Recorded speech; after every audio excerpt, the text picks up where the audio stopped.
What is up, guys? Now I need to fill you in on what the last 3 weeks of my life have entailed, which have actually been our landscaping. And a lot of you guys that have been following along know that the wife and I built this 1 year ago. And up until now, we've been living basically in a pretty nice new house with just dirt outside. Now, honestly, I had planned on doing all the landscaping myself. I figured I'll find time, I will make do with what we have, being that we have a dump trailer and a skid steer. I'm like, I have all the tools, I can do it myself. Problem is, life gets busy. I've been trying to post as much as I can on this YouTube channel, and that kind of takes up a lot of time. And here we are a year after we moved into this place with no landscaping. So I finally decided to throw in the towel and reach out to a landscaper. And luckily, through word of mouth of another friend, I was able to link up with Paul. He owns First Class Landscape Construction here in Reno. He's actually also a pilot.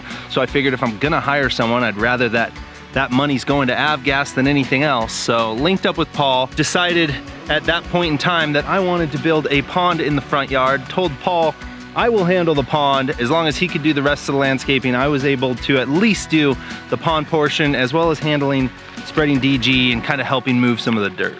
Okay, so the plan we had, or the idea for the whole landscaping thing, was to have a kind of desert feel that moved into more of a desert oasis in our yard.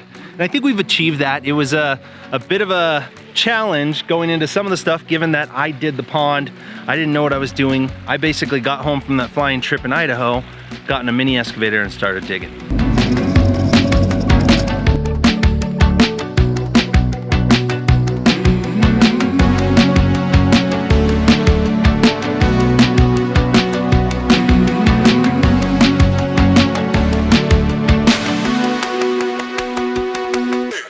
Now after that, we got this liner, which is a super thick, like dual ply liner that has thread on the inside. So it's a ripstop liner. It actually got donated to us, which was great.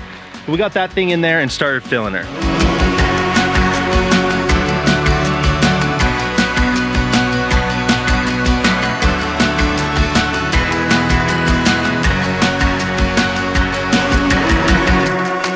And then it was time to start working on the creek.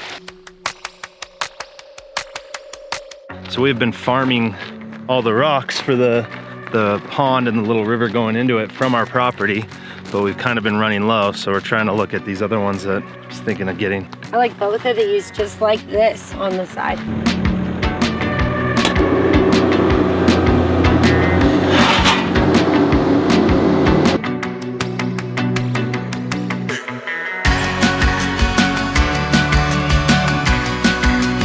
Now, full disclaimer, I got rushed into this and I wish I would have done my research ahead of time instead of like after the fact. I should have dug it deeper and I should have tiered it out and I should have done a bunch of things that I didn't do. But again, we had the landscapers for a couple weeks. We needed to utilize them. I didn't want to hold everything else up. So now what we have is a beautiful pond that I wish was a little bit deeper, but it's a huge, nice focal point for the front yard. I've learned a lot, built some skill sets along the way.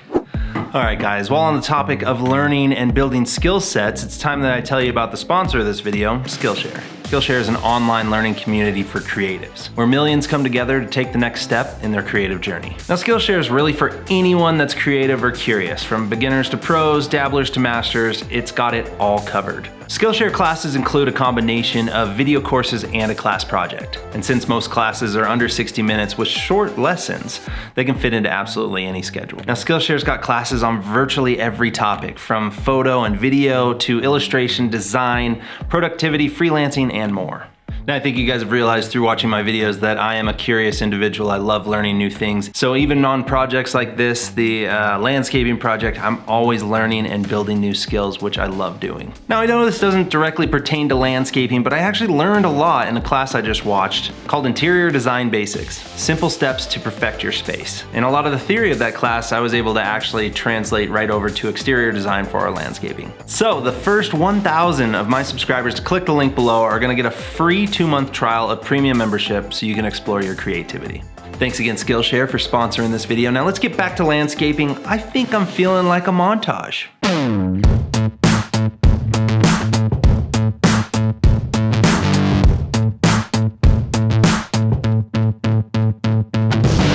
I'm seeing you operate. I'm seeing you seeing me too. And I like all the ways you shake, and I can relate to the ways you move. So come on.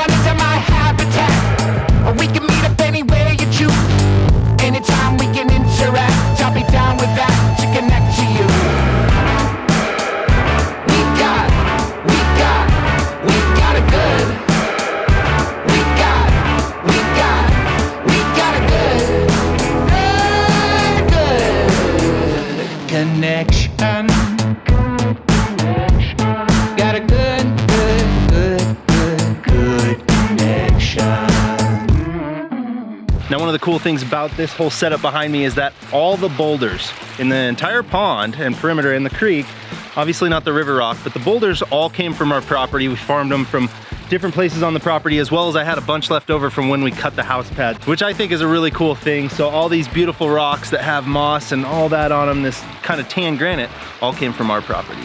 And anyway, the rest of it's mostly desert grasses and kind of desert scape to stick with the natural look, because there's a natural beauty out here we didn't want to get away from. That's the front yard. I'm gonna take you guys and show you the backyard. Looks like sprinklers are on. I have to walk around those. Maverick, what's up, dude? So for most of you guys that have watched some of the house build series or the final video, you saw this view that we have in the backyard. At least when it isn't smoky, is beautiful. We can see 75 plus miles down past the Reno and Carson valleys. It's absolutely amazing. And so we were trying to figure out a way that we would actually use the front yard. That's why the pond came into play, and it actually worked out really well. But we didn't want to forget the backyard. So what we did was we figured this is gonna be our entertaining space. Basically, we already have a pretty large deck. Went ahead and added a paver patio. We were gonna do concrete, but it just ended up not making sense. We thought the pavers were a little nicer. Concrete guys couldn't get out for forever. So we went ahead, did these little modern pavers, added a fire pit. We're still waiting on the burner for that. Still need to build stairs off the deck. Now, aside from just the paver patio, we did go ahead and add a pretty large lawn.